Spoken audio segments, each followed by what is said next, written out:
This Torah class is brought to you by TorahAnytime.com.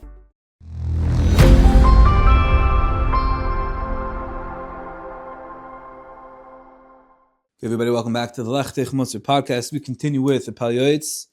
We are on page 385. In the art scroll, we are on day 146 of Hachzik.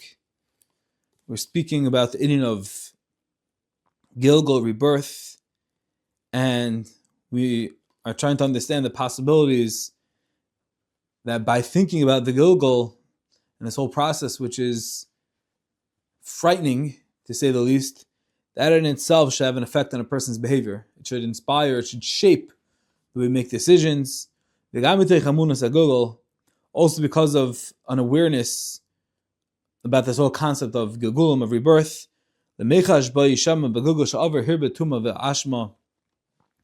One must always be concerned that in his previous incarnation, he had a virus, and Cheshbainis he has to take care of. And a person has to always think that maybe he has to remedy what he has done in a previous Gilgal. And with this in mind, he must go to great lengths to perform mitzvahs and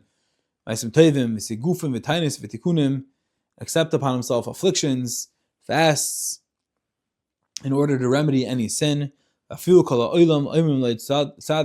if the whole world is saying you're a big tzaddik,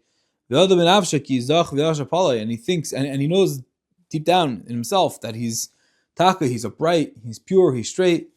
He should look at himself as if he's a rasha, if he's wicked.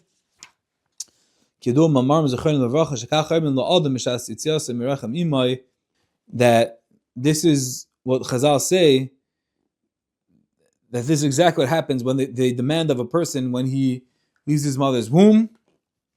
Meaning the Gemara says that even if everyone views you as a righteous, as a tzaddik, you should view yourself as a rasha. Why? Because we don't know where we're coming from, we don't know where we're going, and there's a possibility that we're a Gilgal, and we have to think, even if everyone's telling us we're a tzaddik, and we think we're a tzaddik, there's deeper, there's more to cleanse, there's more to be misakin.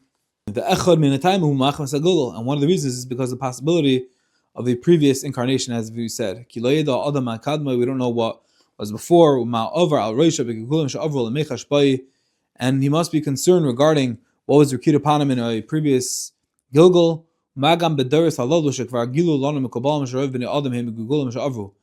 especially so in these generations where the masters of Kabbalah tell us that most people currently alive are reborn, we're reproductions, we come from a previous Gilgal, that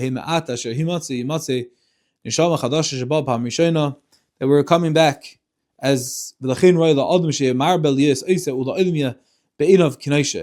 it behooves a person to always seek to be pursuing good, to doing good, Torah mitzvahs, ulai ratzeh, and in this way we can hopefully rectify the neshama. Even though we don't know and we don't understand these matters for certain, it's abstract, it's in the luft. And we don't know the details of our previous Gilgulim. There's one type of Gilgal which we know from the Zohar, that if one dies childless, so the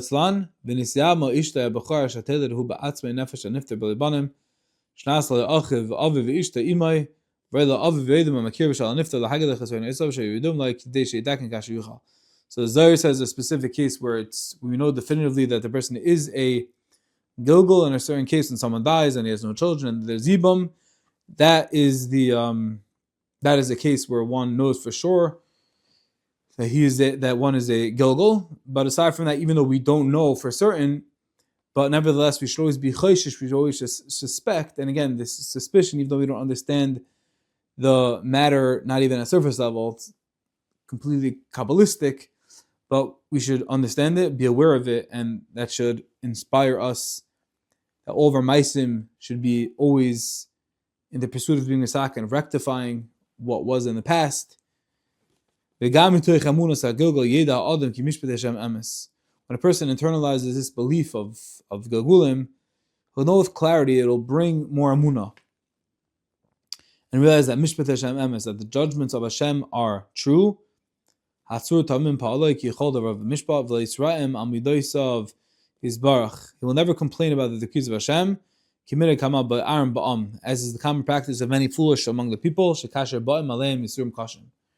When harsh suffering befalls them, payarim piem klapim alav va'imim. What happens? These people, they lash out, they open their mouths and complain to Hashem, and they say, "Ribbono shel olam, ma pishu ma chatasi? What did I do wrong? What's my sin? Heim chatasi v'shay gavra kol ha'olam. Has my sin and wrongdoing outweighed everyone else's that you do this to me? What did I do wrong? Why are you doing this to your servants?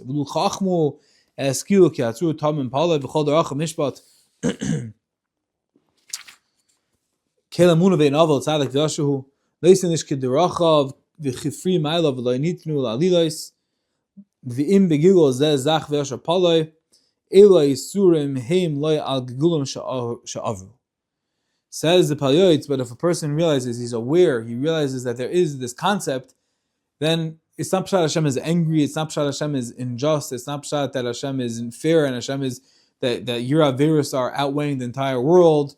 Let's say, guys, the big tzaddik, why Taka is he getting punished? The answer is that there's a much bigger, macro, tremendous puzzle picture that we are completely not privy to. And when a person encounters suffering, Rahman al-San, challenges,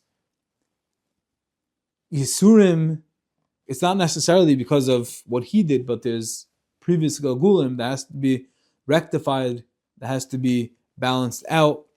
And ultimately, when a person understands this, that enhances, that elevates our emunah, realizing that Hashem is Taka, the Kel Mishpat, everything is Surah Tam and Pele, everything is perfect.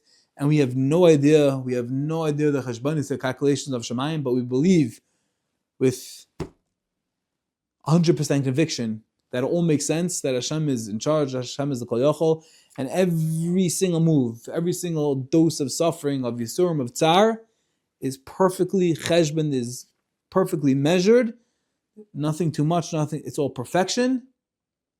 And when we understand this and we see this, instead of responding with questions, responding with anger, responding with complaints, we respond with acceptance, and ultimately with more amunah and betachin. Because we become more subjugated, we surrender more and realize Hashem is the Kol Yochal, and we have no idea, we have no shaykhis, we give it all up to Kadosh Baruch Hu. V'gam b'zeh yesh lashav ladas al yisurim kashim shesayv them yiladim ketanim atiki mishadayim. There are times where young little children, they die, and they're clearly not being punished for the sins they committed. But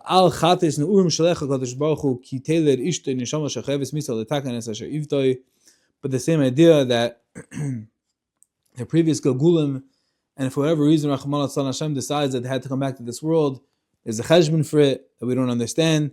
And Hashem sends a newborn child as a neshama that requires this remedy to rectify what has been wrong in a previous Gilgal. And at the same time, when the child passes, then the parents will find their redemption because of the pain that they encounter, that they go through. So all that pain is misakin for things that we can't understand.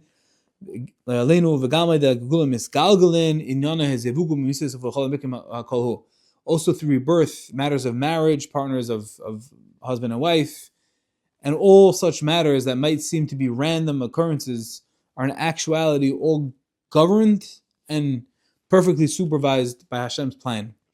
And everything that takes place is illustrative of the wonders of Hashem, who is perfect in every which way, measured with absolute precision in measure, weight, and volume. There's no imbalance. When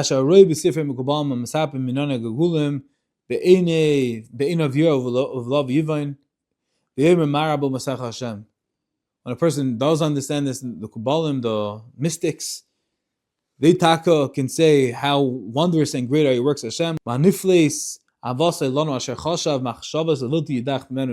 how great is his love for us, that he bothers himself to make cheshbonus, to ensure that one who is lost is not lost eternally. They view it as a schus that they're able to come back and rectify the neshama. May the name of Hashem be blessed and exalted over every blessing and praise.